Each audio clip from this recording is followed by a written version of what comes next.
What's up tout le monde, c'est Christophe, aujourd'hui on se retrouve pour les breaking news à propos du jeu GTA V, plutôt sur le jeu GTA Online, à propos du DLC 1.14 avec des nouvelles petites infos qui viennent d'arriver, enfin en gros qui viennent d'arriver, à laquelle je vous ai pas précisé dans ma précédente vidéo, et c'est pour ça en fait je fais cette petite vidéo, donc elle va être assez courte, à laquelle je vais vous repréciser tout ça. Donc déjà, parce qu'il y en a pas mal qui ont pas trop compris au niveau du sujet à propos des véhicules, c'est à dire que dans ce DLC là vous avez 7 véhicules qui vous sont attribués, des nouveaux véhicules, donc vous en avez un par exemple le Dubsa X6 par exemple, qui est un véhicule vraiment spécial, et puis vous avez les 6 autres qui sont, on va dire, des en fait des voitures plutôt, je trouve que c'est plutôt agréable, parce que du style en fait c'est pas des trucs comme on a pu remarquer avec la plupart des DLC, que ce soit par exemple des super sportifs, des trucs comme ça. Là c'est plus des trucs à laquelle ils ont un peu écouté la communauté, parce que la communauté demandait un peu des voitures un peu vieillots, en gros c'est un peu comme ça, voilà, ils demandaient un peu des trucs, pas trop des super sportifs, pas des trucs comme ça, de Porsche, de courses, mais plus des choses, par exemple faire des véhicules de tout terrain, ou alors que ce soit au niveau voilà, de bien être sur la route, ou de ce genre de choses. Et c'est un peu le cas. D'ailleurs Rockstar ont un peu écouté, on va dire, la communauté, et c'est ce qui s'est passé quand même avec 7 vrais nouveaux véhicules, avec par contre aussi la possibilité, c'est ça que la plupart des personnes n'ont pas compris, c'est que vous avez 10 nouveaux véhicules aussi, en fait sur un site sur votre téléphone. C'est sanandreas.com. Donc il y a la Nagasaki par exemple, il y a le Buffalo. Nagasaki c'est le sort de quad là, le quad de Trevor, si je dis pas de bêtises. Donc en gros ouais, vous avez vraiment la possibilité de vous procurer maintenant un tas de véhicules. Alors vous avez en gros 17 véhicules à disposition, hein, que ce soit dans le mode online ou dans le mode solo. Enfin c'est plus dans le mode online, parce que bon, dans le mode solo on se fait un peu chier, mais bon voilà, c'est plus dans le mode multijoueur, à laquelle voilà, ça peut être pas mal. Vous pouvez accéder vraiment maintenant, vous avez vraiment un accès beaucoup plus grand au niveau de tout ça, et je trouvais ça pas mal,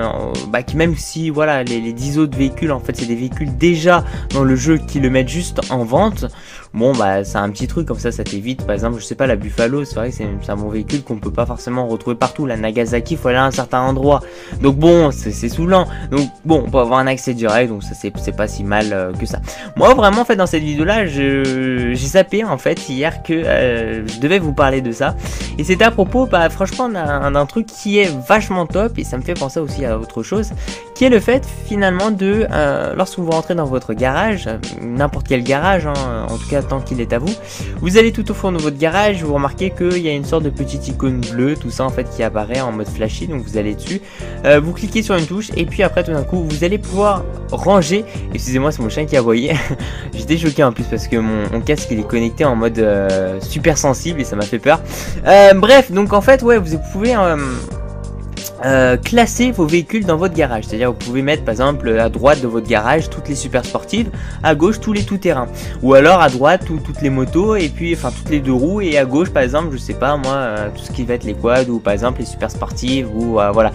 Et le fait de faire ça, c'est un peu de la personnalisation, c'est-à-dire vous avez personnalisé, customisé un peu votre garage, le mettre à votre aise, et je pense que c'est un début, c'est-à-dire que ça c'est vraiment un DLC qui nous permet vraiment d'ouvrir des portes, parce que peut-être dans le futur, et ça se fera, c'est obligé, ça se fera, vous allez pouvoir personnaliser, et ça à mon avis il y en a beaucoup qui en parlent, et comme je vous ai dit, Rockstar écoute énormément la communauté, le fait de personnaliser son garage, par exemple au niveau des meubles, au niveau des trucs comme ça, voilà, parce que c'est vrai que quand on va chez un garage par exemple d'un pote ou tout ça, et c'est ennuyant, parce qu'au fond l'habitation, tout ça c'est le même, il n'y a pas vraiment de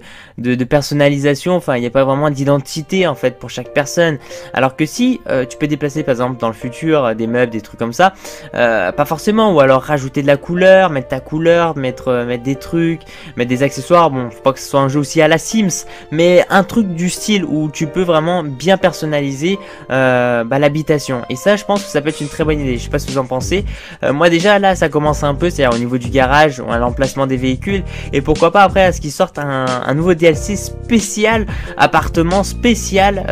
garage, à laquelle voilà tu peux customiser à ta sa façon, et même ils peuvent rajouter même encore plus de types de garages différents, des trucs comme ça, parce que à croire que les gens ils rouillent un peu, c'est-à-dire que les gens forcément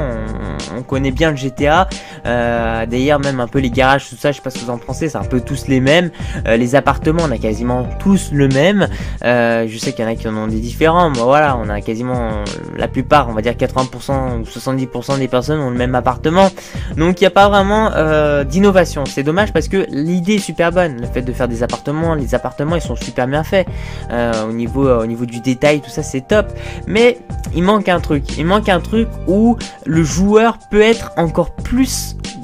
chez lui en fait, voilà, dans son chez soi, et je pense que c'est ça qui manque. Et d'ailleurs on peut même envoyer cette vidéo à Rockstar, ou je sais pas, ou vous pouvez la tweeter ou faire ce que vous voulez, parce que je pense que cette chose là c'est quand même assez important, et ça peut vraiment progresser le jeu, et puis surtout les gens ils auront envie de rester et envie de retourner sur les serveurs de Rockstar. Donc après je sais pas ce que vous en pensez vous, donc dites moi ce que vous en pensez dans la barre des commentaires. Moi franchement je pense que c'est dommage, pour l'instant on n'a pas encore de réelle intervention là-dessus, mais j'attends ça avec impatience aussi avec les braquages. C'est vraiment deux grosses choses, on peut rajouter derrière les appartements qu'attendent en fait les personnes. Ça c'est plus la communauté anglaise, j'ai remarqué la communauté française on en parle pas trop, mais c'est vrai, je trouve ça un peu dommage. Voilà, merci pour tout les gens, merci de mettre un petit j'aime à la vidéo, ça me fait super plaisir, surtout de me suivre sur ma page Facebook personnelle, et puis vraiment de me dire ce que vous en pensez tout ça dans la barre des commentaires, et puis je vous dis à la prochaine, ciao ciao, peace out.